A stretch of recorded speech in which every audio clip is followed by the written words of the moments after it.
You will hear a number of different recordings, and you'll have to answer questions on what you hear. There will be time for you to read the instructions and questions, and you'll have a chance to check your work. All the recordings will be played once only. The test is in 4 sections. At the end of the test, you will be given 10 minutes to transfer your answers to an answer sheet. Now turn to Section 1. Section 1. You will hear a telephone conversation between a travel consultant and a customer. First, you have some time to look at questions 1 to 4.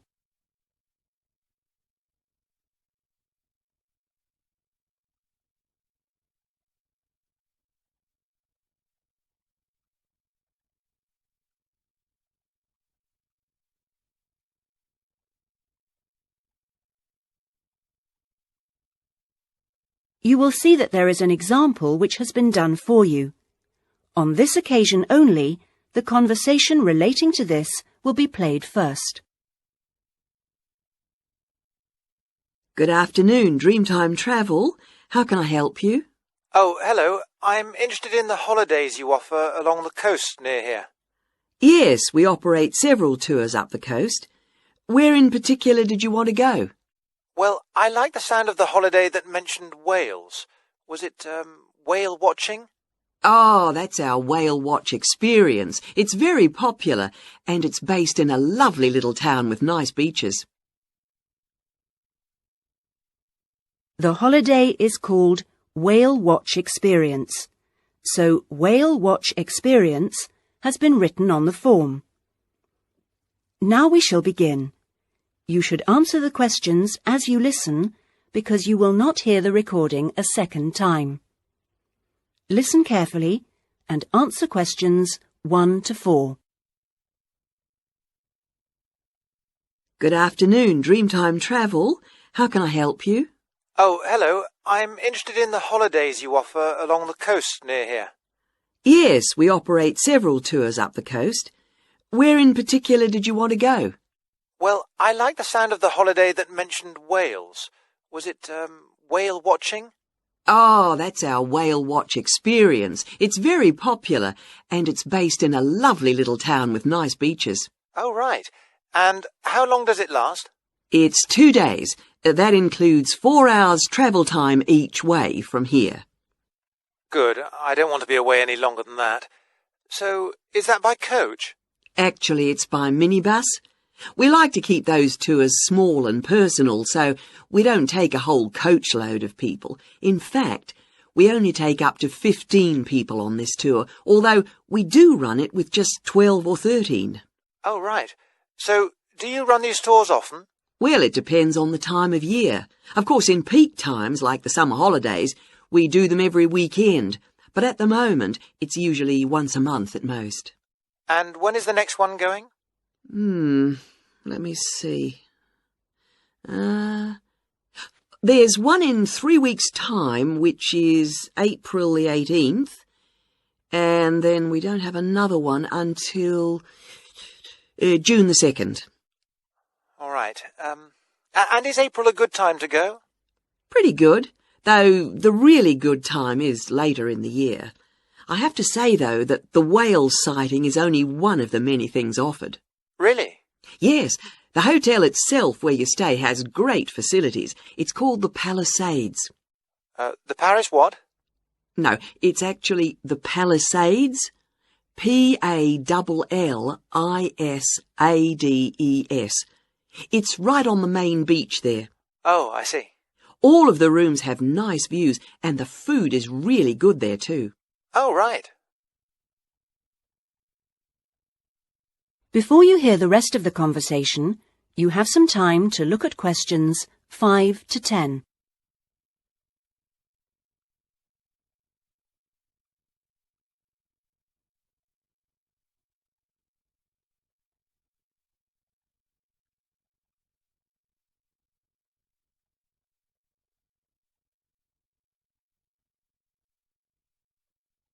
Now listen and answer questions 5 to 10. And what about the other things, that are included in the price? Oh, there are lots of things. If you don't want to do the whale watch cruise, your guide will take anyone who is interested either on a bushwalk through the national park near the hotel, and there's no extra charge for that, or on a fishing trip. That's an extra $12, I think. And there's also a reptile park in town. That costs more or less the same. No, I think I'd prefer whales to snakes. Yeah. And if you just want to relax, you're free to sit by the hotel pool or go down the beach. Oh, and they also have tennis courts at the hotel, but you have to pay for those by the hour. But there are table tennis tables downstairs, and they're part of the accommodation package. Just speak to your guide. Well, that sounds good. So how much is the basic tour price? At this time of year, it's usually around $300, but let me check. It's actually $280. And the next tour, are there any places on that one? How many people is it for? There are 2 of us. Yes, that should be fine. Can I just mention that we require all bookings to be made at least 14 days before you travel to avoid cancellations of tours? And if you cancel within 7 days of departure, you will have to pay 50% of your total booking. Okay. And you also need to pay a 20% deposit at the time of booking. Can I pay that by credit card? Yes, you can. All right, what I'll do is I'll talk to my partner and get back to you. Fine. So I'll make a provisional booking, shall I? 2 for the whale watch experience. Let me issue you with a customer reference number for when you call back. Do you have a pen? Yes. Okay. It's 39745T. That's T for Tango. When you call back, ask to speak to the tour manager. That's me, Tracy. Fine, I will. That is the end of section 1. You now have half a minute to check your answers.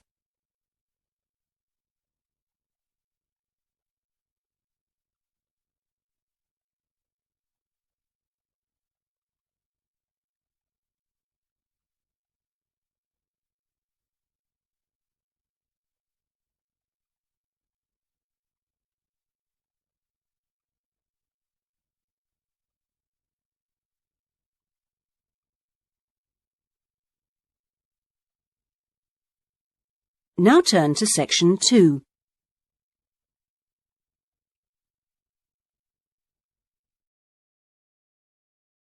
Section 2. You will hear a radio program giving parents advice about buying cots for their babies to sleep in. First, you have some time to look at questions 11 to 17.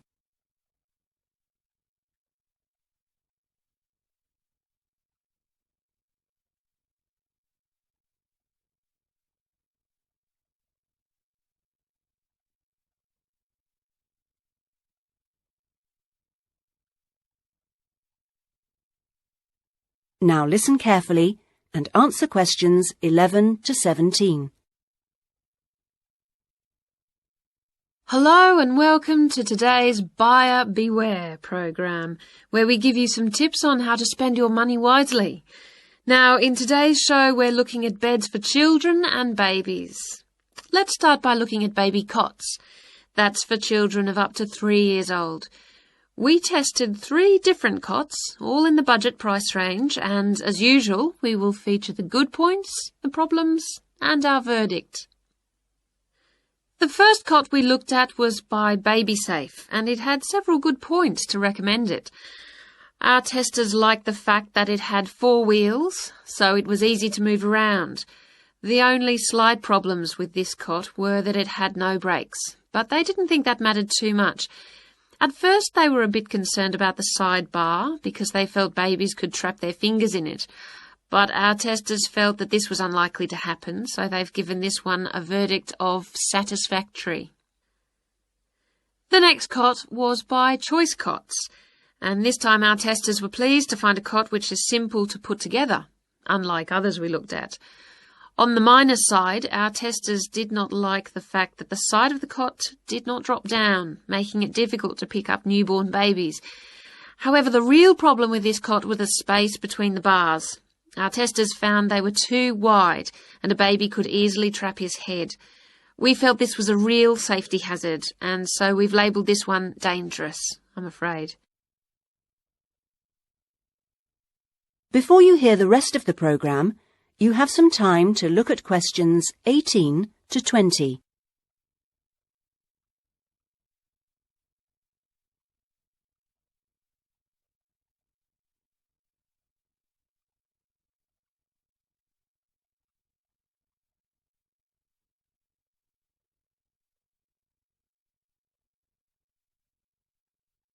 Now listen and answer questions 18 to 20.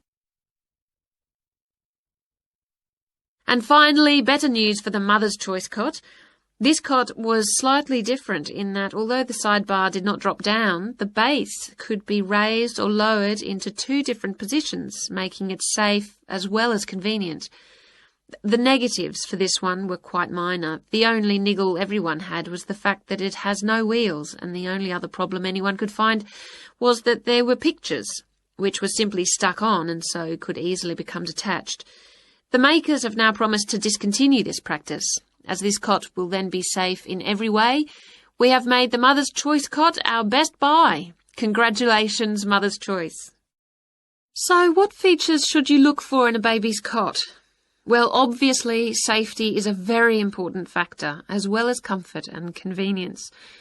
We recommend that if you are buying a cot, do make sure that any metal present is not rusted or bent in any way. You should ensure your cot has only rounded or smooth edging without any sharp edges. This is especially important for wooden cots. And now, on to beds for toddlers. That is the end of section 2. You now have half a minute to check your answers.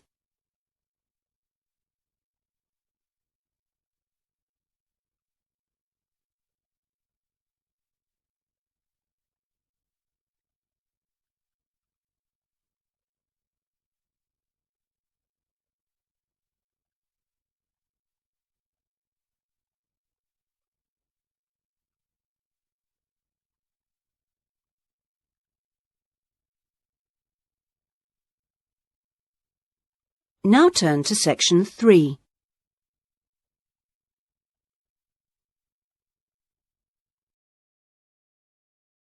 Section 3. You will hear a conversation between a student, Andrew, and a student advisor, Monica, about a diploma course.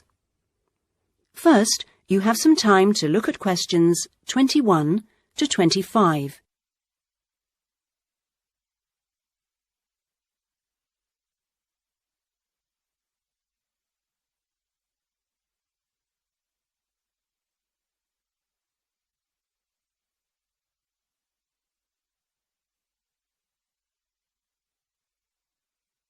Now listen carefully and answer questions 21 to 25.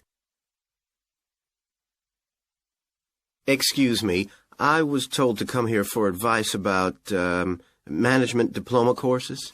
You've certainly come to the right place. Hi, my name is Monica. Nice to meet you. My name is Andrew Harris. So, Andrew, have you seen our diploma course prospectus yet? Yes, I've already looked at it. In fact, I thought the information on course content was really useful. But I'm afraid I'm a bit confused by all the different ways you can do the course. Full-time intensive, part-time, and so on. Mm-hmm. Well, let's see if I can help. I think each course type has its advantages and disadvantages, so it really depends on you, your own study habits, and your financial circumstances, of course. Are you working at the moment? Yes, I've been working in the administration section of the local hospital for the last 3 years. Mm-hmm. And before that, I worked in the office of a computer engineering company for 2 years. So I've got about 5 years of relevant work experience. Mm-hmm. And what I'm hoping to focus on is personnel management. I see. And are you planning to leave your current job to study, or are you thinking about just taking a year off? I want to know what my options are, really. I don't want to quit my job or anything, and my employers are keen for me to get some more qualifications, but obviously it would be better if I could do a course without taking too much time away from work. Right. So you don't really want to do the full-time course, then? No, not really. It's also a question of finances. You see, my office have agreed to pay the cost of the course itself, but I would have to take unpaid leave if I want to study full-time, and, well, I don't think I could afford to support myself with no salary for a whole year. OK. Well, you have two other possibilities. You could either do the part-time course, that would be over 2 years, and you wouldn't have to take any time off work, or you could do what we call a modular course. You could do that in 18 months if you wanted, or longer. It's quite flexible, and it would be up to you. So what does the part-time course involve? For that, you would join an evening class and have a lecture twice a week. Then you'd have to attend a seminar or discussion workshop 1 weekend a month. What kind of coursework would I have to do? Well, it's a mixture. You'd be expected to write an essay each month, which counts towards your final assessment. You have a case study to do by the end of the course, which might involve doing a survey or something like that. And also you need to hand in a short report every 4 weeks. So that's quite a lot of work then, on top of working every day. It sounds like a lot of studying, and really tiring. Yeah, you certainly wouldn't have much free time. Before you hear the rest of the conversation, you have some time to look at questions 26 to 30.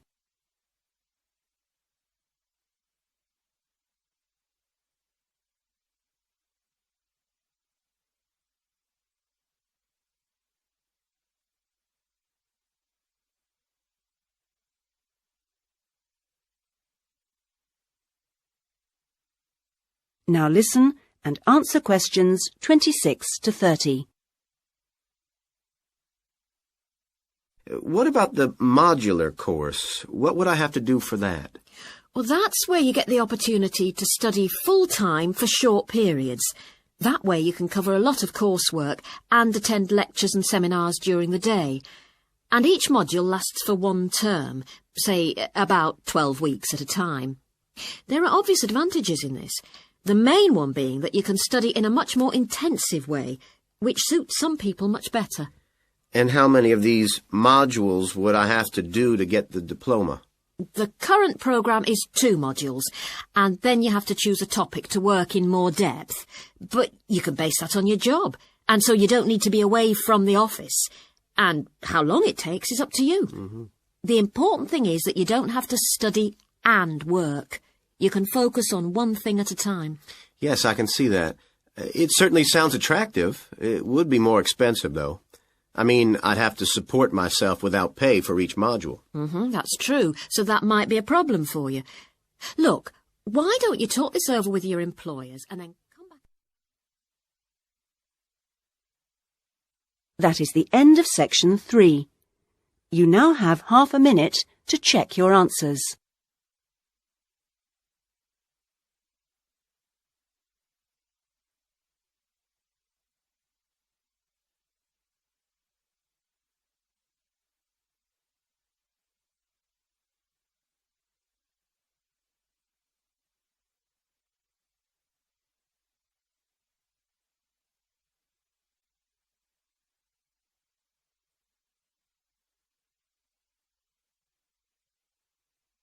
Now turn to section 4.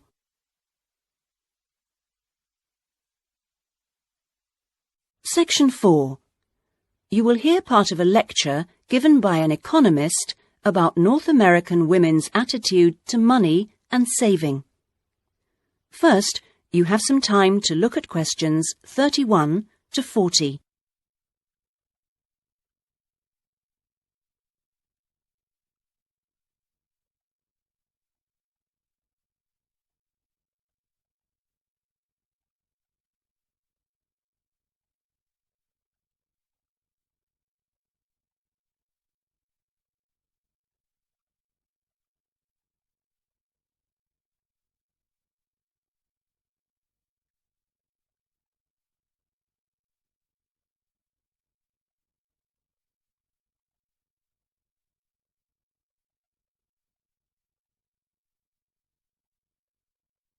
Now listen carefully and answer questions 31 to 40.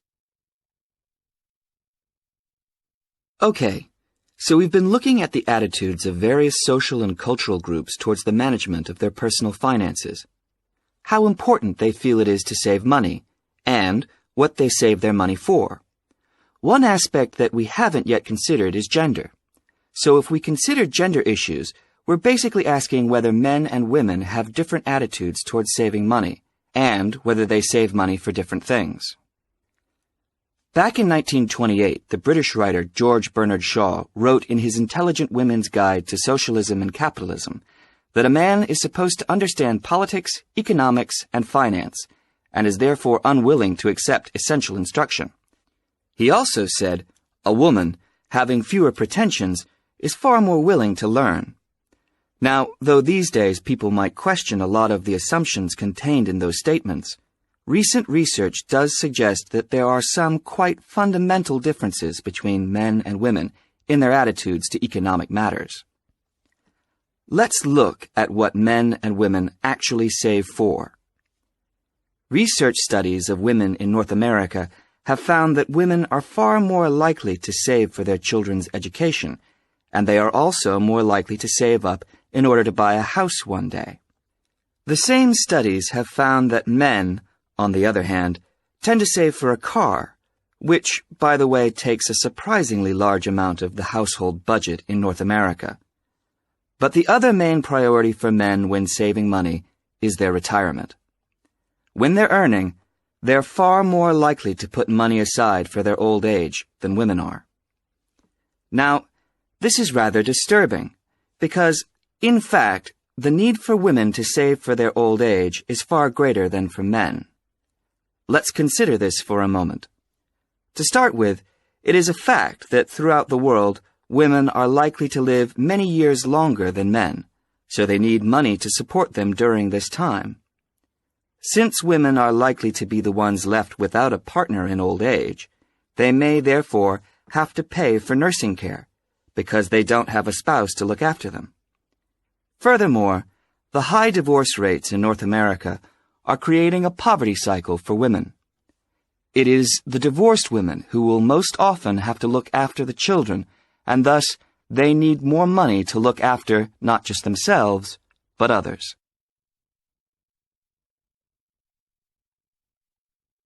So what can be done about this situation?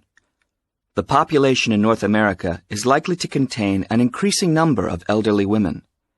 The research indicates that at present, for women, it takes a crisis to make them think about their future financial situation. But of course, this is the very worst time for anyone to make important decisions. Women today need to look ahead, think ahead, not wait until they're under pressure. Even women in their early 20s need to think about pensions, for example, and with increasing numbers of women in professional positions, there are signs that this is beginning to happen. Then research also suggests that women avoid dealing effectively with their economic situation because of a lack of confidence. The best way for them to overcome this is by getting themselves properly informed so they are less dependent on other people's advice. A number of initiatives have been set up to help them do this. This college, for example, is one of the educational institutions which offers night classes in money management, and increasing numbers of women are enrolling on such courses. Here, they can be given advice on different ways of saving. Many women are unwilling to invest in stocks and shares, for instance, but these can be extremely profitable. It is usually advised that at least 70% of a person's savings should be in low-risk investments. But for the rest, financial advisors often advise taking some well-informed risks. Initiatives such as this can give women the economic skills and knowledge they need for a comfortable, independent retirement. The increasing proportion of elderly women in the population is likely to have other economic consequences. That is the end of section 4. You now have half a minute to check your answers.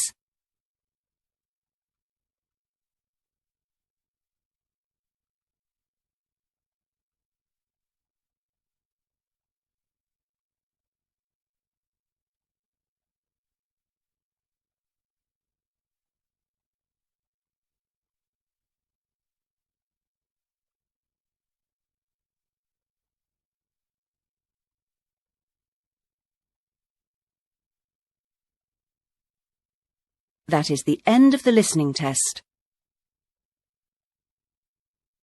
In the IELTS test, you would now have 10 minutes to transfer your answers to the listening answer sheet.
You will hear a number of different recordings, and you'll have to answer questions on what you hear. There will be time for you to read the instructions and questions, and you'll have a chance to check your work. All the recordings will be played once only. The test is in 4